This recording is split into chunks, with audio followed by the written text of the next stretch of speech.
Hi, welcome to ಕನಸು channel.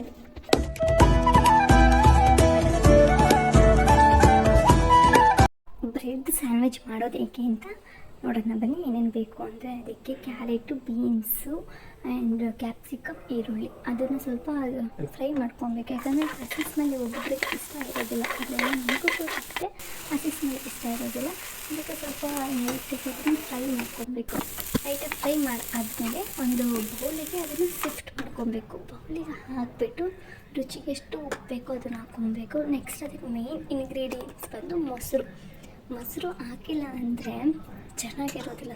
ಮೊಸರು ಹಾಕಿದ್ರೆ ತುಂಬ ಚೆನ್ನಾಗಿರುತ್ತೆ. ಸೊ ಅದಕ್ಕೆ ಫಸ್ಟ್ ಮೊಸರು ಹಾಕಿ 2 ಸ್ಪೂನ್ ಚಿಲ್ಲಿ ಫ್ಲೇಕ್ಸ್ ಹಾಕಿ ಅದನ್ನು ನೀಟಾಗಿ ಮಿಕ್ಸ್ ಮಾಡಬೇಕು. ನೀಟಾಗಿ ಮಿಕ್ಸ್ ಮಾಡಿ ಮೊಸರು ಸ್ವಲ್ಪ ಜಾಸ್ತಿ ಹಾಕಿದ್ರೂ ಚೆನ್ನಾಗಿರುತ್ತೆ. ನೀಟಾಗಿ ಮಿಕ್ಸ್ ಮಾಡಾದಮೇಲೆ ಬನ್ ಇದೆಯಲ್ಲ, ಈ ಬ್ರೆಡ್ಡನ್ನು ಒಂದು ಸೈಡ್ ಮಾತ್ರ ರೋಸ್ಟ್ ಮಾಡ್ಕೊಬೇಕು. 2 ಸೈಡ್ ಈಗಲೇ ಮಾಡ್ಕೊಬಾರ್ದು.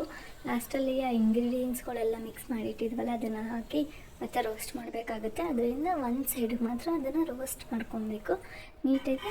ಅದಕ್ಕೆ ಸ್ವಲ್ಪ ತುಪ್ಪ ಹಾಕಿ ರೋಸ್ಟ್ ಮಾಡಾದ್ಮೇಲೆ ನೋಡಿ ಈ ಥರ ರೋಸ್ಟ್ ಆಗಬೇಕು. ಅದು ಒಂದು ಸೈಡಿಗೆ ಮಾತ್ರ ರೋಸ್ಟ್ ಆದಮೇಲೆ ಒಂದು ಪ್ಲೇಟಿಗೆ ಇಟ್ಬಿಟ್ಟು ಈ ಮಾಡ್ಕೊಂಡಿದ್ವಲ್ಲ ನಾವು ಗ್ರೇವಿ ಥರ ಅದನ್ನು ಹಾಕಿ ನೀಟಾಗಿ ಸ್ಪ್ರೆಡ್ ಮಾಡಬೇಕು. ನೀಟಾಗಿ ಸ್ಪ್ರೆಡ್ ಮಾಡಿ ಇನ್ನೊಂದು ಸೈಡ್ ರೋಸ್ಟ್ ಮಾಡಿರೋದಿತ್ತಲ್ಲ ಅದನ್ನು ಕಂಪ್ಲೀಟಾಗಿ ಮುಚ್ಚಬೇಕು. ಅದನ್ನು ರೋಸ್ಟ್ ಮಾಡಿರೋ ಸೈಡಲ್ಲಿ ಮುಚ್ಚಬೇಕು. ರೋಸ್ಟ್ ಮಾಡಿದೆ ಇರೋ ಕಡೆ ಮುಚ್ಚಬಾರ್ದು. ಸೊ ಇವಾಗ ನಾವು ಮತ್ತೆ ರೋಸ್ಟ್ ಮಾಡಬೇಕಲ್ವ, ಅದನ್ನು ನೋಡಿ ತುಪ್ಪ ಹಾಕಿ ಕಾಯ್ದಾದ್ಮೇಲೆ ಜಾಸ್ತಿ ಎಲ್ಲ ಇದು 1 ನಿಮಿಷ ಅದೆಷ್ಟೊಂದೆಲ್ಲ ಇಡಬಾರ್ದು.